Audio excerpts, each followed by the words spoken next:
días a todos.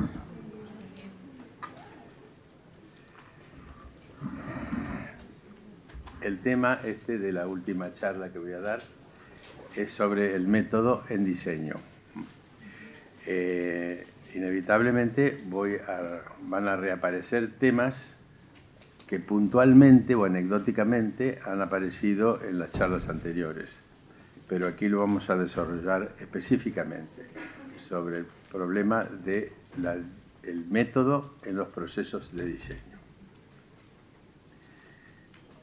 En general, ante todas las dispersas definiciones del diseño, las personas, digamos, más objetivas, menos fantasiosas o menos idealistas, que desechan exageraciones tales como la asociación con la ciencia o con el arte, que son las dos grandes paradigmas, sensatamente dicen, no es ni una ciencia ni un arte, es simplemente un método.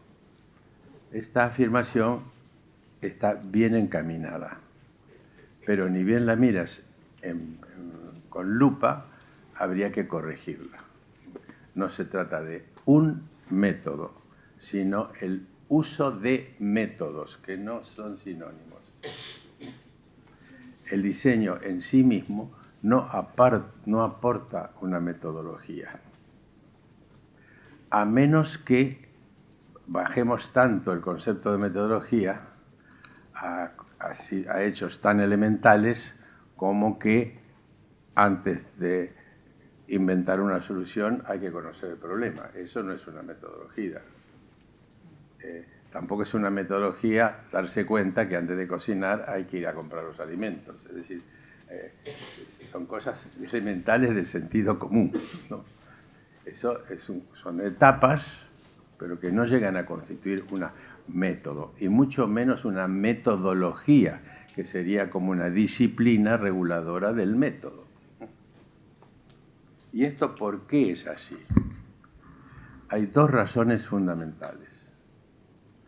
La primera es que los procesos de diseño no son 100% objetivos, científicos y racionales. En momentos, hay etapas, momentos, instancias en el proceso de diseño donde lo que entra a tallar es la intuición, la capacidad asociativa, la imaginación. Es decir, donde hay puntos donde la razón ya no puede dar respuestas. Por ejemplo, un ejemplo muy sencillo. La razón te puede explicar que un producto debe ser verde. Perfecto. Miles de razones explican y no hay por dónde darle. Es objetivamente verde o muerte. Entonces tú vas al Pantone. La razón ya no te ayuda a elegir el verde. Porque ahí aparece la metáfora. Este verde es muy frío, muy duro, muy viejo, muy tierno, muy claro. Aparece la sensibilidad, ¿no?, para elegir bien ese verde. Hemos satisfecho los requisitos racionales de que el objeto debe ser verde, objeto, mensaje, lo que sea, pero a su vez hemos pulido ese verde hasta encontrar aquel exacto, que tampoco podremos explicar por qué es exacto. Es decir, no se puede desechar el papel de la sensibilidad. El método, en ese sentido, estaría del lado de la razón, por aquello de que antes de ponerse a cocinar hay que ir al súper a comprar las cosas que hay que cocinar. Antes de iniciar un proceso de diseño hay que investigar, porque investigar al final no tiene sentido o puede obligarte a empezar todo de nuevo, ¿no? Sí, hay cosas que son de sentido común y que no alcanzan para ser definidos como método. Esta es una de las razones por las cuales el componente racional, que acabamos de explicar, al no ser el 100% de los procesos de las tomas de decisiones, es imposible incluir un método. Por ejemplo, para decir cosas más simpáticas, el proceso se va haciendo, pero la idea te viene justo cuando vas a orinar.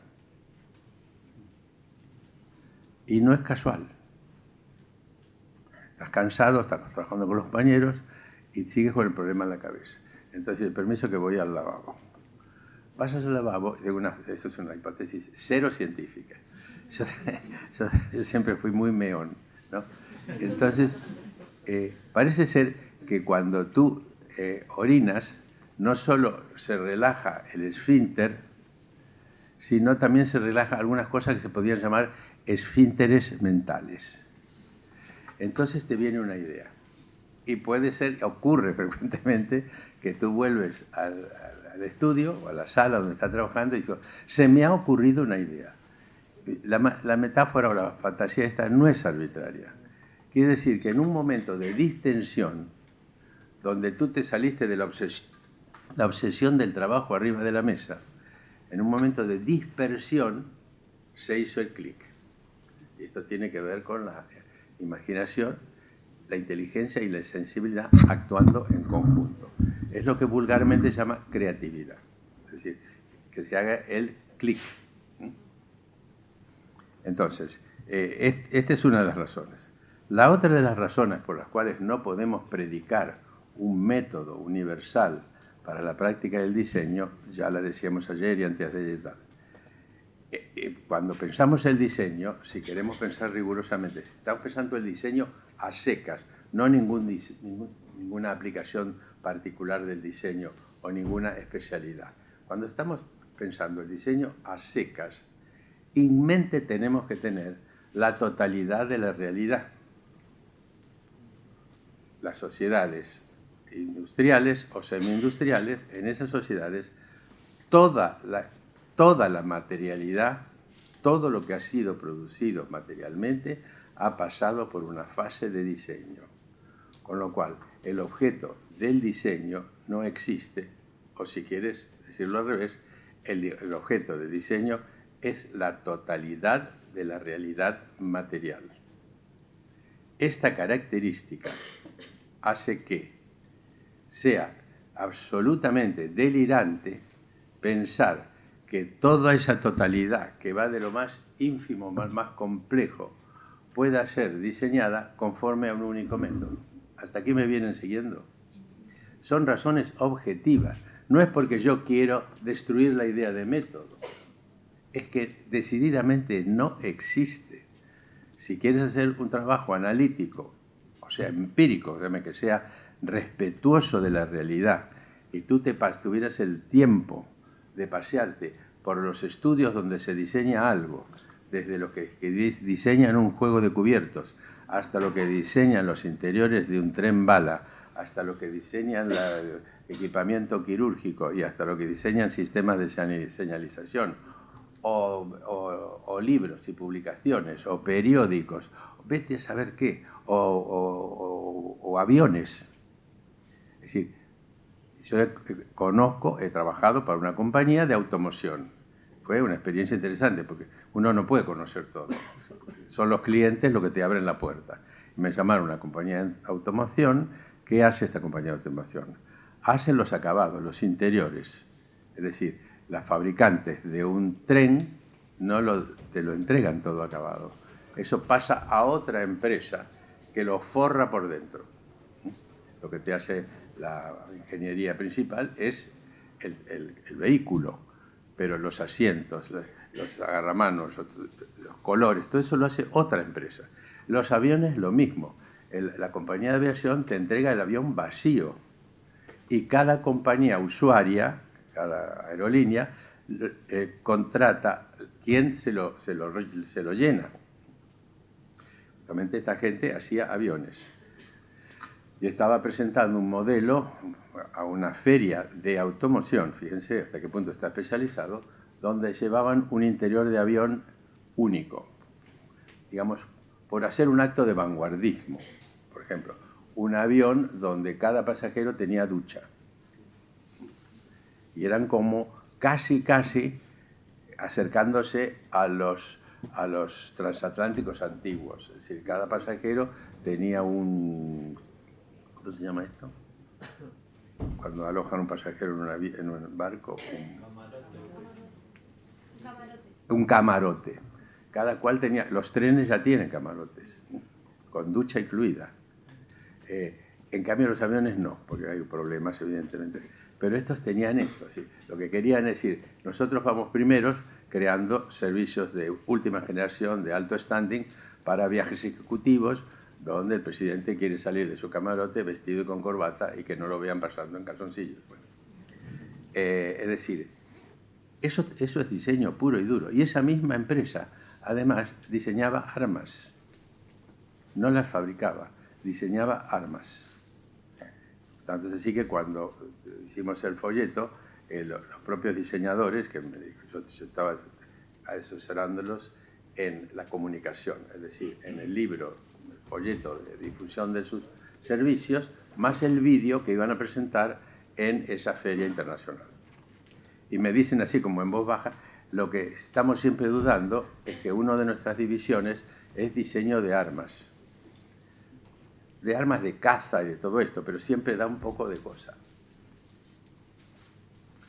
Ahí aparece una zona de negocio que a ellos no les parecía muy presentable. Yo digo, mira, si fabricas armas es porque la gente compra armas para salir de caza o para protegerse de tu casa, y tú no tienes por qué tener vergüenza, en todo caso que se avergüence la sociedad. También es diseño. ¿En qué escuela de diseño le dicen a los alumnos o les proponen que este año en diseño 3 vamos a diseñar una pistola? No. Se llama hipocresía. Porque el diseño está al servicio del bien. Si solo estuviera al servicio del bien, el 90% de los diseñadores se hubieran muerto. Porque en la sociedad capitalista el diseño está al servicio del mal. Yo sé que decir la verdad no es simpático, pero mentir es estúpido. Y yo prefiero ser antipático y no estúpido. Entonces, por la razón A y por la razón B, el diseño carece de un método único. Y ahora la hipótesis opuesta. Pero no puede obrar sin método. O sea, para cada caso debe desarrollar el método adecuado para lograr el máximo de éxito en el producto final. Es decir, el método se define en función del programa de diseño. Es decir, la problemática define el tipo de método que hay que usar. En ese sentido, el diseñador debe ser un metodólogo. Pero no porque aplica el dogma de un método universal, sino porque está todos los días reinventando el método para adaptarse a ese tema. Incluso en temas muy próximos. Nosotros tenemos un campo muy acotado. Nosotros asesoramos solo en diseño de identidad, comunicación y marca. Aún así, dentro de ese espacio, tampoco podemos definir un método general, porque hay clientes que vienen con la cosa semi-resuelta, hay cliente que viene con un problema absoluto y total que no tiene nada bien, hay clientes que tienen una serie de hipotecas que cumplir y que no se las puede revertir, y hay que arrancar de ahí para adelante, porque son inopinables. Es decir, y por lo tanto, y los tiempos los mismos. Hay clientes que en 3 meses le resuelves todo. Y hay clientes que en 3 años solo le resuelves una parte. Entonces, el método hay que hacerlo a medida de cada cliente. Y es por eso que la persona, el diseñador o el equipo de diseño, tiene la obligación no de ser creativo, de ser inteligente, de comprender. La creatividad viene después, de comprender el caso. Y la creatividad no es una sustancia, ¿no? Es un efecto. La creatividad es el resultado de la eficacia, de la inteligencia y la sensibilidad. Lo que hay que educar es la inteligencia y la sensibilidad.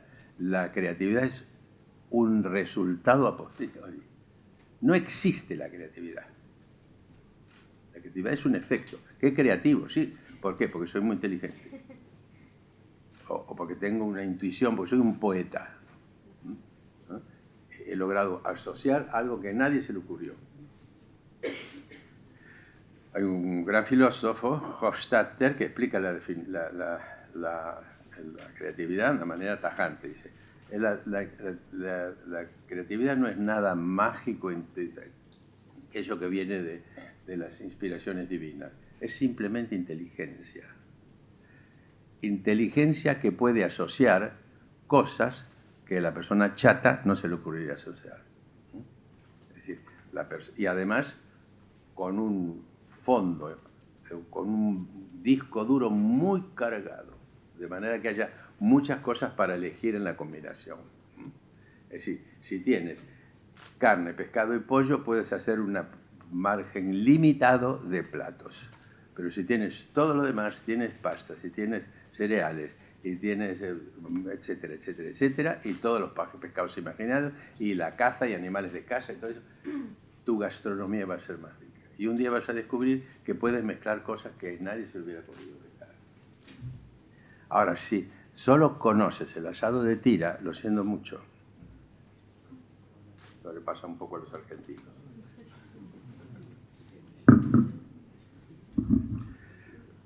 Es decir, basta ir a un mercado en España para ver lo que es la cultura gastronómica.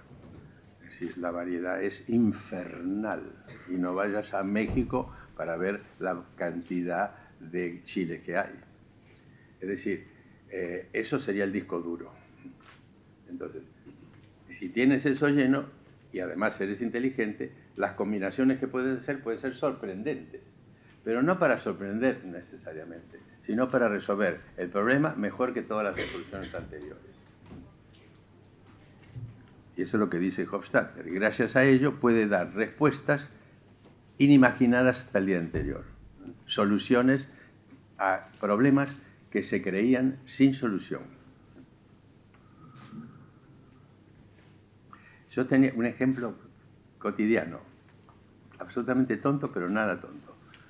Yo, en mi baño de mi casa de campo, donde vivo, tengo como está bajo el tejado, no puedo poner una cortina colgada del techo porque es inclinado. Entonces inventé una varilla que sostiene una película de plástico blanco que se corre así y se corre así. Es como si fuera una puerta, pero blanda. Entonces, esta película de plástico blanco rígido la cierro y queda contra los azulejos. Y ahí queda. ¿Qué ocurre? En la ranura de los azulejos se forma moho. Y cuando la abro, desde afuera se ven los azulejos. En cambio, desde adentro no. Entonces, eso pasé años. Y mi compañero, cuando comienza a vivir en casa, dice, pero Norberto, es muy sencillo. Después de bañarte, tienes que cerrarlo. A mí me dio una vergüenza. Porque digo, ¿cómo durante todos estos años yo me pasé fregando, eliminando el moho, cuando simplemente se resolvía, al salir, cerrar? O sea, que el plástico no estuviera contra los azulejos. Es un ejemplo clarísimo de que hay gente que la sinapsis se le produce más rápida que a otra. Tú tienes que estar esperando que la dendrita se junte con la otra, que queda lejos y no llega nunca. Eso es inteligencia, es decir, tener el sistema neuronal hiperactivo y tener el disco duro hiperlleno. Y la creatividad sale sola, ¿no? Entonces, decíamos, hay dos grandes razones por las cuales el diseño en general no puede predicar disponer de un método único. Lo que no puede es renunciar de un método. Pero ese método tiene que diseñarse o concebirse para cada caso concreto. Ayer lo decía en la charla para el Congreso. Hay que hacer el esfuerzo cuando estamos pensando en el diseño a secas, cuando no estamos pensando ni en diseño gráfico, ni en diseño industrial, ni en diseño de indumentaria. Cuando estamos hablando de la actividad de diseñar a secas, sin objeto definido, hay que hacer el esfuerzo de máxima abstracción. En ese pensamiento del diseño hay que pensar en la absoluta totalidad de objetos. El diseño es abstracto, en tanto que no posee un objeto propio, posee todos, y el pensamiento del diseño tiene que acompañar esa abstracción. Yo puedo pensar el diseño sin objeto, como una práctica que toma decisiones a los efectos de que el producto responda perfectamente a su objetivo. Eso es todo lo que se puede decir del diseño. Para decir más hay que bajar algún campo concreto. Pero lo único común a todos los diseños es que es un proceso decisional para lograr la satisfacción de un programa específico, que siempre es específico. Entonces, el método desaparece. En la medida que el diseño ha ido cubriendo todo, se ha ido despojando. Entonces, una cosa importante, que es una gran virtud, y los románticos lo ven como una pérdida.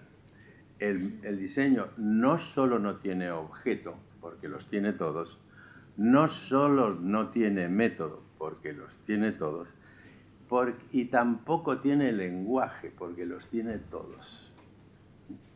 Esa universalidad de su campo de aplicación le impide adscribir a una determinada estética o un determinado lenguaje o un determinado dogma.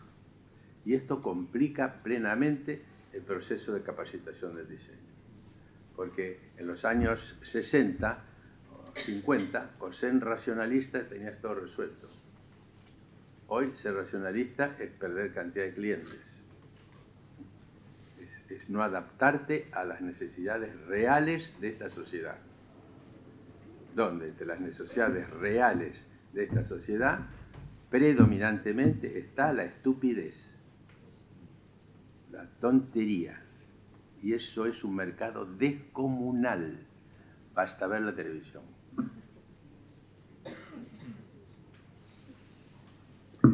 Son cientos y cientos de canales en los cuales la estupidez reina en la amplísima mayoría. Y ahí hay cantidad de diseñadores trabajando, pero masas de trabajadores, ganándose honestamente el pan, trabajando para ese mercado que pide tonterías.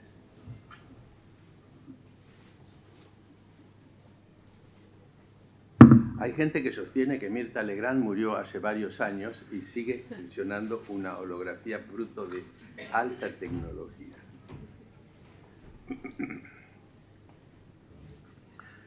Yo la conozco de cuando era niño, que era una señora que hacía películas, y no se sabe cómo yo me voy a morir y ella no. Ya lo decía, volviendo a la universalidad, esto ya en Gropius, cuando decía que el diseño puede diseñar, es una famosa frase, desde una cuchara hasta una ciudad. Bueno, aplícale a la ciudad el método de la cuchara, es decir, es obvio, ¿no? Esto va especialmente para los profesores, ¿no? Que no entrampen al alumno haciéndole creer ilusiones o mentiras.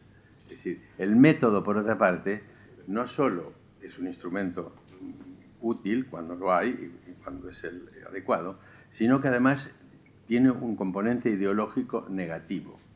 Es decir, se instala la creencia de que disponiendo de un método puedes producir con calidad. El método solo es el camino. Ahora, eso hay que llenarlo con talento. Una persona con el cerebro vacío y un método perfecto no puede hacer más que basura. El método le ordena los pasos para que no pierda el tiempo, pero en cada paso tiene que hacer entrar su talento, su inteligencia, su información, su cultura, básicamente su cultura. su nivel cultural, su diversidad cultural, poder entender a este público y también a este. Es decir, tener múltiples lenguajes.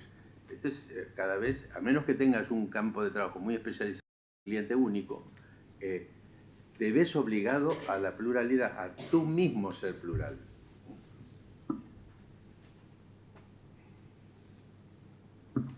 O sea, el diseño es una disciplina vacía y esta es su más grande virtud.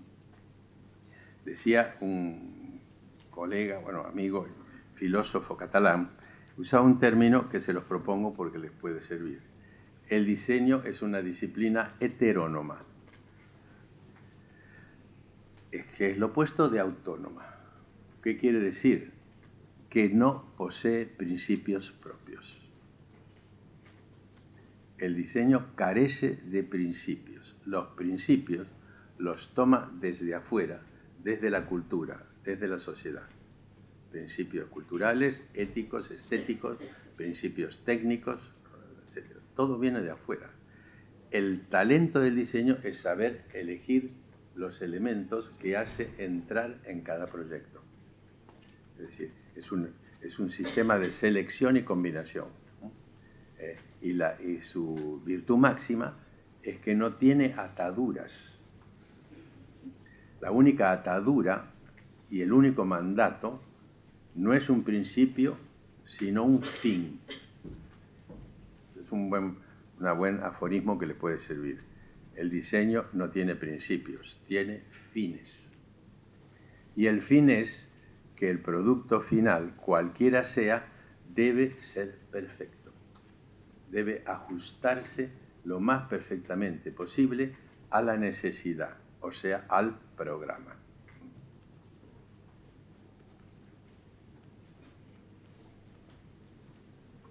En el hotel que estoy, por ejemplo, como se llama design, ya empezamos mal. Hotel de diseño. El baño, en general, de todas las partes del cuarto, es el lugar del orgasmo diseñístico.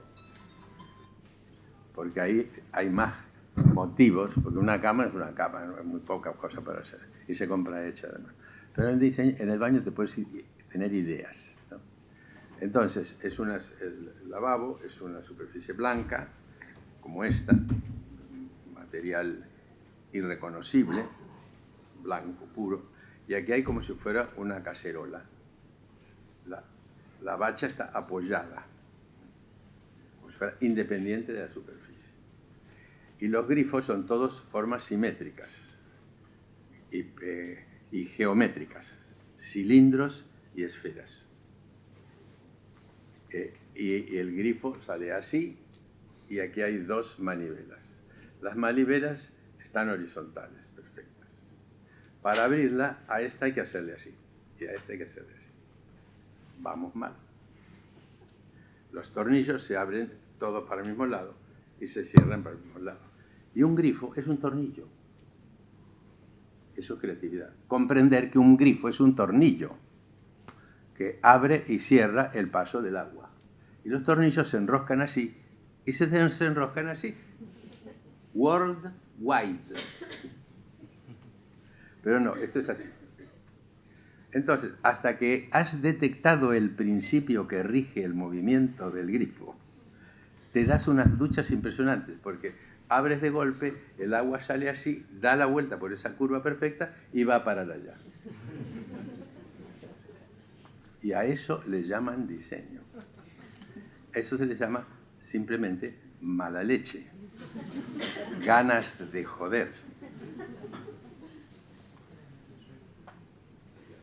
No veas cuando el mismo sistema está en la bañera, que ahí te quiero ver, que estás lejos y tienes que ir caminando como a plomo, porque ya tienes una edad y te puedes caer y puede ser esa la última conferencia de tu vida. Entonces vas gateando hasta llegar a estas manivelas que ya aprendiste en el lavabo que era así y así, así, así. Esto es perversión. Es perversión. de una sociedad profundamente enferma. Dice, los grifos se abren así y se cierran así. Y dale la forma de que no se te ocurra hacer, como las hay, que esto sea un cilindro perfecto y bruñido, porque no lo cierra ni su madre, porque ya tienes las manos enjabonadas. Es decir, la persona no piensa que para lavarse las manos primero hay que enjabonarse, luego hay que abrir el grifo y luego aclararse y luego volver a cerrar. Cosas tan elementales que diseñadores no lo respetan hace que esa gente no deba ser considerada diseñador. Esos son estafadores que hacen acciones que a un pobre gil de su cliente se lo venden.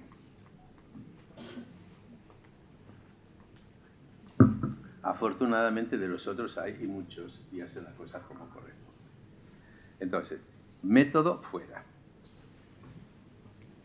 No hay un método universal de diseño, pero sí es indispensable configurarlo para cada caso. No es idéntico, por ejemplo, el proceso de diseño de la portada de un libro, que es un campo de diseño supermasivo.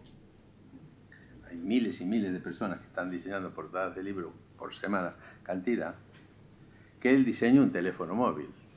En un teléfono móvil hay toneladas de horas de diseño, no solo en la forma, sino el tipo de material. Es un trabajo infernal, y más aún, tal es así que la publicidad de los teléfonos móviles, los celulares, se basa en el diseño, aunque no use la palabra. Por ejemplo, he visto una publicidad donde solo se ve una tirita así de finita, solo para comunicar que ese teléfono es hiper chato, que no ocupa espacio de ninguna manera. Es decir, que el diseño aporta una serie de valores cuando el programa es claro. El móvil es un tema de difícil solución porque genera problemas en su uso, se cae frecuentemente. Acabo de leer un anuncio en una tienda donde tenías garantía por rotura de pantalla. O sea, la rotura de pantalla es un caso común en los teléfonos móviles. Y siempre oyes aquel ruidito, tan, una que se cae. Porque su abstracción necesaria lo hace súper deslizante. Y no hay cómo cogerlo, porque si tuviera un mango como si fuera de un espejo, la cosa se resolvería mucho. Pero luego vételo a meter en el bolsillo. Es decir, al tener el mango, todos los botoncitos, podías tener 3000 que nunca lo tocarías. Pero te distraes y tocas el que no toca y ¡fran! Se te borra todo de nuevo o vuelta a empezar. Así. El que resuelva eso, por ejemplo, acabo de detectar un problema. El que resuelva eso se lleva la palma. Ya están en ello. Se pone ahí y se le habla. Por favor, ábrete. La gente se ríe porque yo soy muy bromista y como ahora todas las puertas se abren automáticamente, cuando me acerco a una puerta así, en cualquier lugar, especialmente si hay público, digo, ábrete sésamo, y la puerta se abre.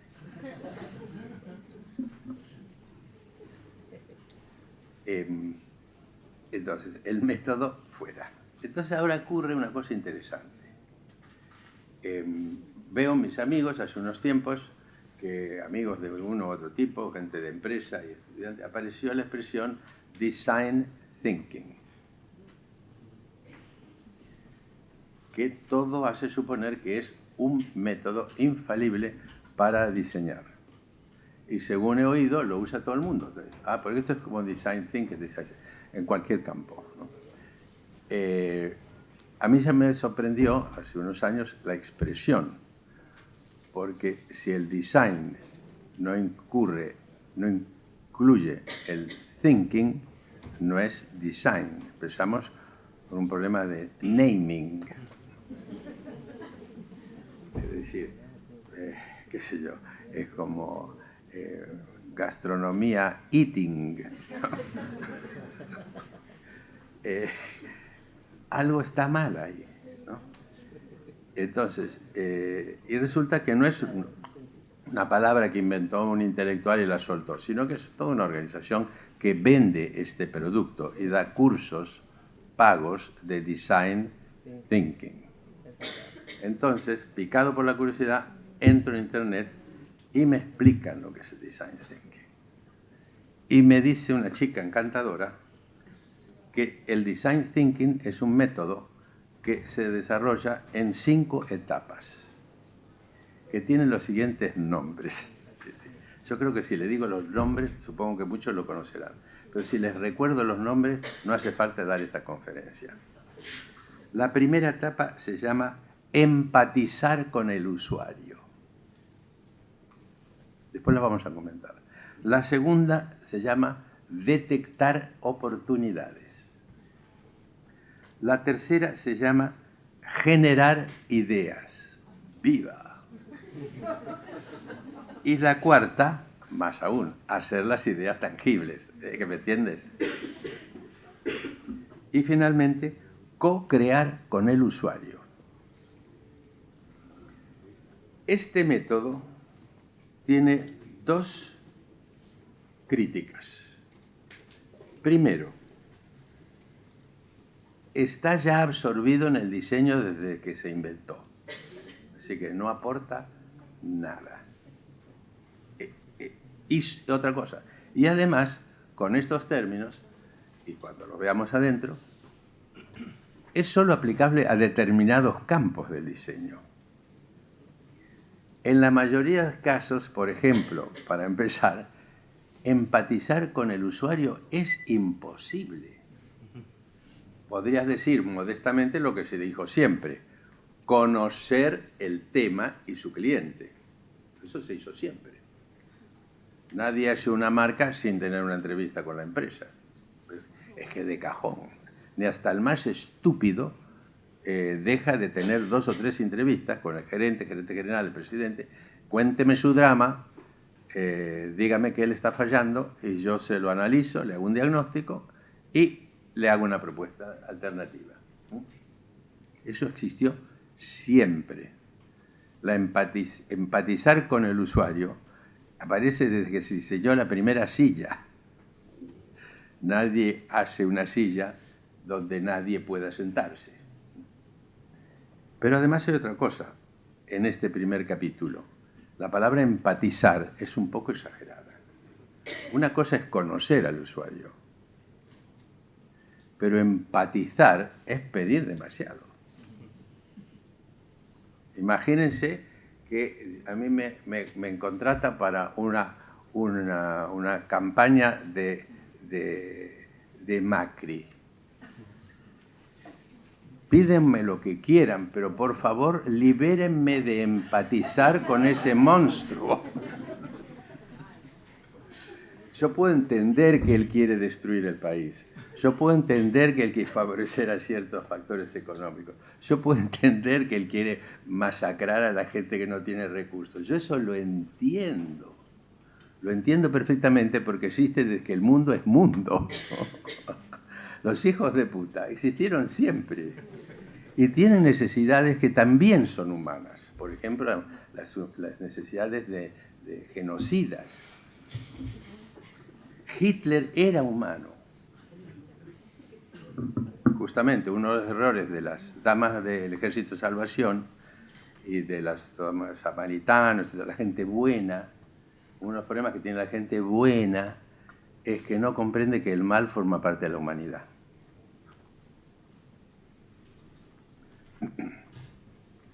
Lo quiere expulsar porque les da cosa.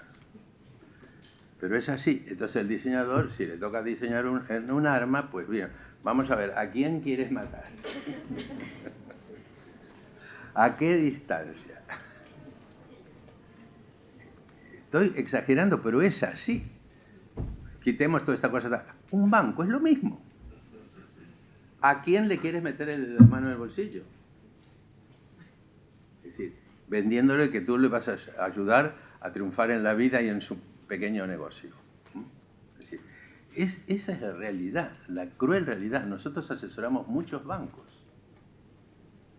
Y como tenemos cierto prestigio, podemos hablar sin pelos en la lengua. Entonces, más de una vez, más si son argentinos o españoles, que ya podemos hablar un poco así a la llana, que nos tuteamos ya al primer momento, le digo, vamos a ver, hablemos de hombre a hombre. Si son un banco, ¿ustedes tienen asumido que buena imagen no pueden tener? Entonces, pues, los directivos te abrazan porque se sienten interpretados, porque ellos son los que tienen que poner el pecho contra la sociedad que los odia en nombre de los intereses de los accionistas que están atrás y que nunca muestran la cara. Ellos son el jamón del sándwich. Entonces, cuando tú dices, sí, es el problema, no sabemos cómo salir, porque los clientes nos tiran piedras. Entonces, esta sinceridad es lo que te hace que esa empatización no puede producirse. Además, en el asesoramiento de un banco, ¿quién es el usuario? ¿Con quién debo empatizar? Si empatizo con los clientes, lo que tengo que hacer es hacerle mierda a la marca. Si empatizo con el banco, tengo que hacer mierda a los clientes. Esa es la cruel verdad. Entonces, empatizar, cero. Seamos más discretos. Comprender al cliente, su usuario y el problema que tienen. Lo más objetivamente posible. No me pidas imposibles. Por ejemplo, con esto de la empatía, yo, por ejemplo, nuestro grupo, que ahora estamos disueltos, pues ya estamos muy mayores, aceptábamos todo tipo de clientes, menos 2 sectores para los cuales nunca hemos trabajado, ni para partidos políticos ni para organizaciones religiosas, porque ahí ya el estómago no te funcionaba. Pero hemos trabajado para cosas peores, tampoco hay que decir la verdad. Siempre comento, y más de alguno lo habrá oído una vez, a un alumno que hace como 30 años me hizo una pregunta en una antigua conferencia aquí en Buenos Aires sobre temas de estos y me dice, ¿cómo hace usted cuando no está de acuerdo con los objetivos de su cliente? Y mi respuesta fue, al día de hoy no he conseguido ningún cliente con cuyos objetivos yo esté de acuerdo. Ojalá consiga. Pasaron muchas décadas y he tenido más o menos 4. 2 ONG, a las cuales por supuesto no les pude cobrar porque trabajé como voluntario, y el Defensor del Pueblo de Cataluña, que es un íntimo amigo y es una maravillosa persona, con la cual colaboro, me pague o no me pague. Pero yo de eso no puedo vivir. Entonces, este desdoblamiento tiene que proceder. Con lo cual, empatizar con el usuario no es una norma universal del diseño. En algunos casos es imposible porque no puedes empatizar y en otros casos es imposible porque el usuario no existe, ¿no? Es decir, o es tan increíblemente grande que no lo puedes considerar como usuario, ¿no? Es decir, hay cantidad de trabajos de diseño que los instrumentos, siempre saco un ejemplo límite, los instrumentos quirúrgicos. ¿Quién es el usuario? ¿El enfermo o la enfermera? Es decir, ahí se te desdibuja. El enfermo ya no cuenta para nada, porque va entregado. Le enchufan aquello. En todo caso, puede ser la enfermera. Pero la enfermera, empatizar quiere decir, que le pones la jeringuilla y dice, ¡qué maravilla de jeringuilla! No, rompe el papelito, te la enchufa y la tira. ¿No? Es decir, ahí se acabó toda la empatía. Es decir, que esta palabra empatía muestra plumero. Están refiriéndose a productos de consumo masivo, donde le haga tilín al cliente. Y tú entender ese tilín. ¿Qué le gusta? Le gusta el brillito, le gusta no sé qué, le gusta que sea cuadradito, le gusta que sea... Bueno, eso es empatizar. Pero eso es un sector así de producción del diseño. Es decir, que esta famosa empatía con el usuario solo se produce, objetivamente, en un determinado sector de producción de diseño. Y si lo queremos extrapolar, es simplemente conocer el problema y sus condiciones de solución. Es decir, que la primera muestra ya el plumero de que no es universal, sino para cierto sector. Y por eso digo, y el concepto de usuario se desdibuja, es decir, no es universal. Es decir, ¿quién es el usuario de una campaña de publicidad? No hay usuario. Son receptores masivos imprevisibles. La campaña está en la calle, pasa todo Dios por delante. imposible. Tú tienes que prever más o menos las condiciones de lectura y un mensaje seductor que explique las bondades de ese producto. Y punto final.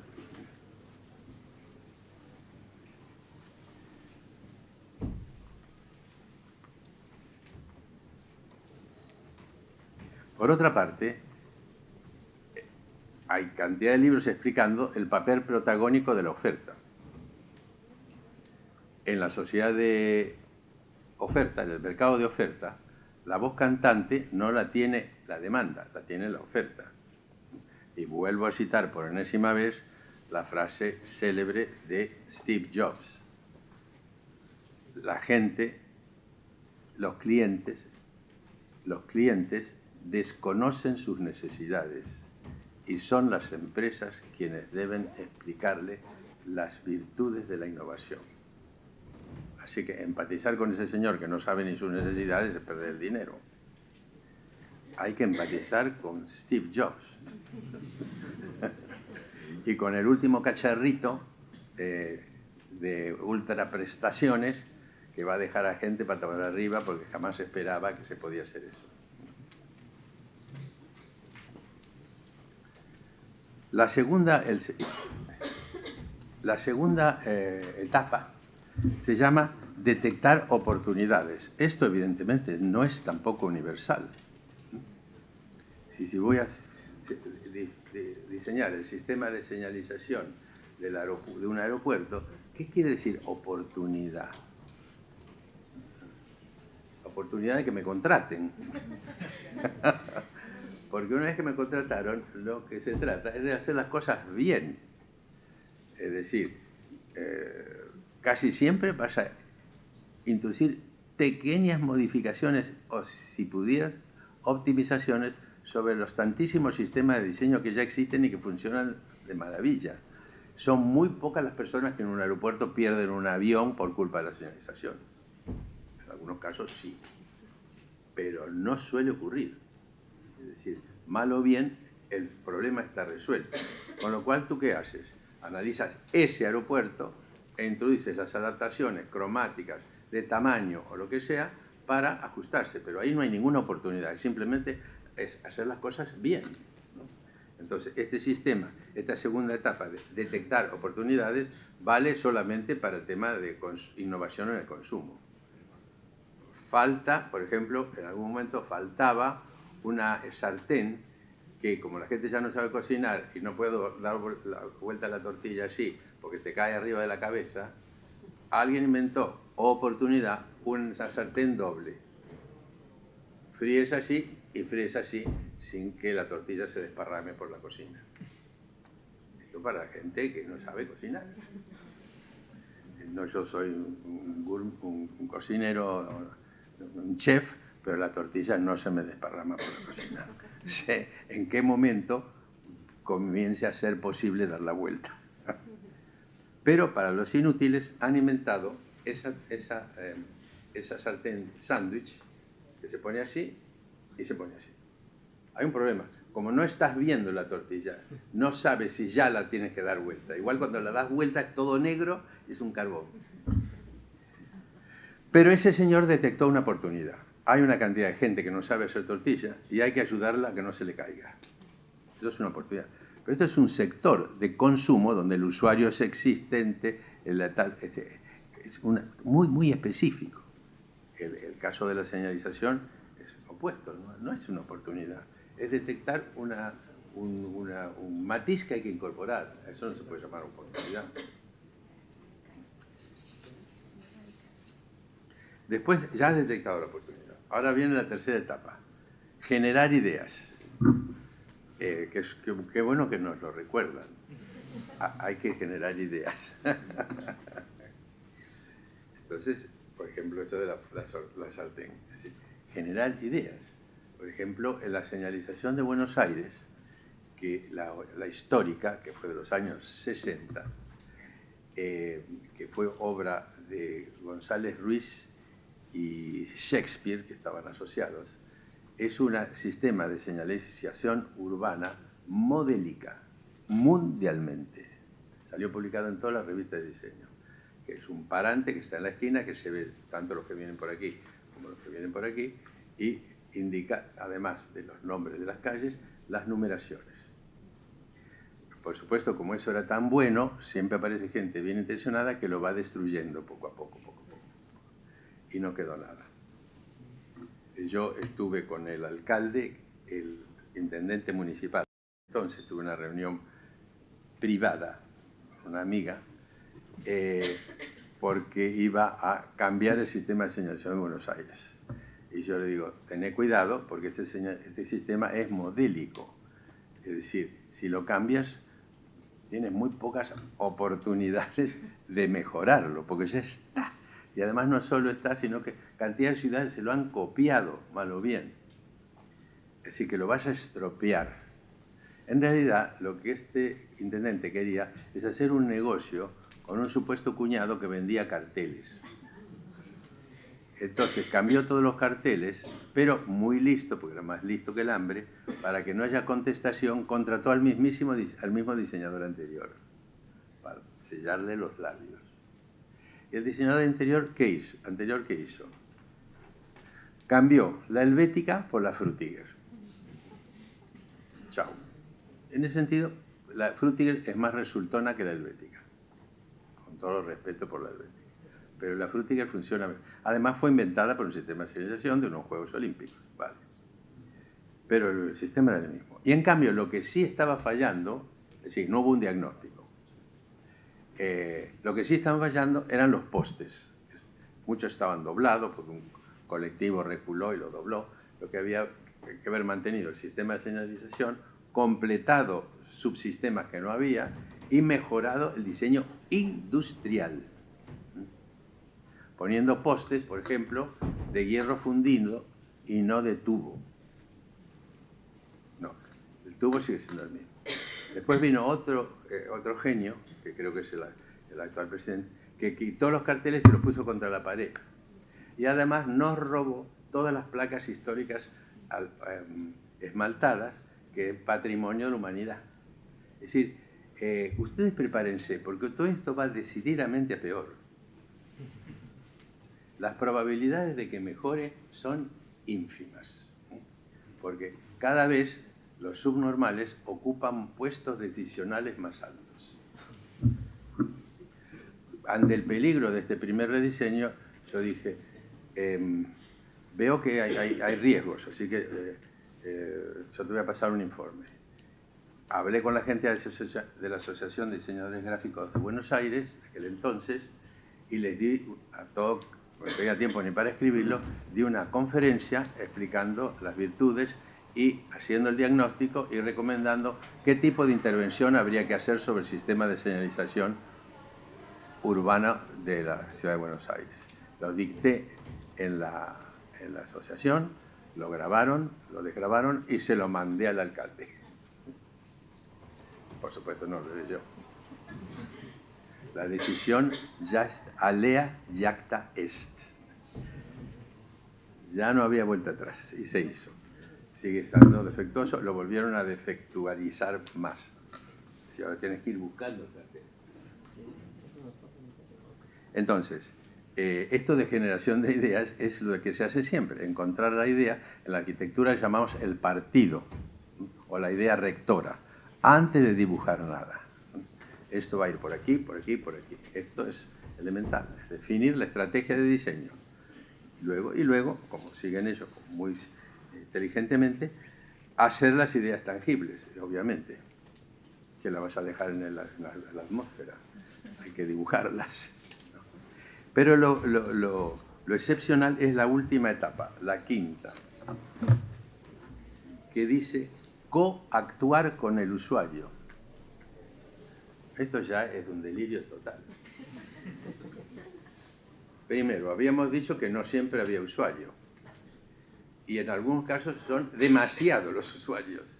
¿Cómo coactúo con el diseño? Y además, ¿qué hace el usuario para coactuar conmigo? ¿Me hace recomendaciones? ¿Elige color? ¿Qué hace? ¿Me cuestiona la tipografía? ¿Qué hago con ese puto usuario? Si tú no conoces al usuario y obras en lugar de él, es que no eres diseñador. Si eres diseñador, no tienes nada que preguntarle a nadie. Es como si, lo mismo la famosa anécdota del médico. ¿A usted qué le gustaría? ¿Que lo opere o que le haga una friega? Dígame, yo quiero coactuar, porque a mí me gusta la terapia participativa. La palabra siniestra. Participativa. Otra cosa que yo le explique a usted lo que le voy a hacer para que usted colabore. Esto es otra cosa. Yo estoy a favor de los médicos que te hacen participar informándote. Le vamos a hacer esto, no le va a doler. Si le duele, avíseme, porque teóricamente no puede doler. Pam, pam, pam, pam, me da toda. Y esto se hace para esto, para esto. Entonces, claro, tú participas, pero no en la cirugía. Participas mentalmente poniéndote de acuerdo y sabiendo, relajándote, de que aquello te va a curar. Y poniendo voluntad, que si te dice, te prescribe unos medicamentos, rigurosamente aplicárselo para que no falle el sistema. Entonces, conclusión que saco, estas 5 etapas del Design Thinking, primero, ya estaban absorbidas dentro del diseño desde que el diseño se inventó. Segundo, la manera que las plantean solo vale para un área específica de diseño, que es la innovación en objetos de uso masivo. Punto final. Así que, por favor, los señores que inventaron esta cosa, tengan la cautela de advertir que este método solo sirve para eso, para la tortilla famosa, pero no para la portada de un libro. Porque igual la portada de un libro debe ser de una ortodoxia absoluta, de una calidad gráfica tremenda, pero la portada del diccionario de toda la vida. Así que, y otra cosa es la portada de una novela. Es decir, saber estos géneros, pero eso de ¿cuál es la oportunidad de diseñar la portada de un libro? Cobrar más que el cliente anterior. Eso es una buena oportunidad, pero no de diseño, ¿no? Que te caiga una editorial gorda y que te pague más. Pero lo que quiero decir que sintetizo las dos hipótesis. La primera, no hay una metodología universal del diseño, puesto que el diseño cubre la totalidad de la producción material, pero sí hay metodologías parciales para determinados temas. Y segundo, el Design Thinking no es una metodología universal y solo porque todas sus etapas ya están previstas antiguamente, así que no descubre la pólvora, pero a su vez, por la manera que la describen y la plantean, solo sirve para un tipo de producto. Con esto, esta es la moraleja de esta charla.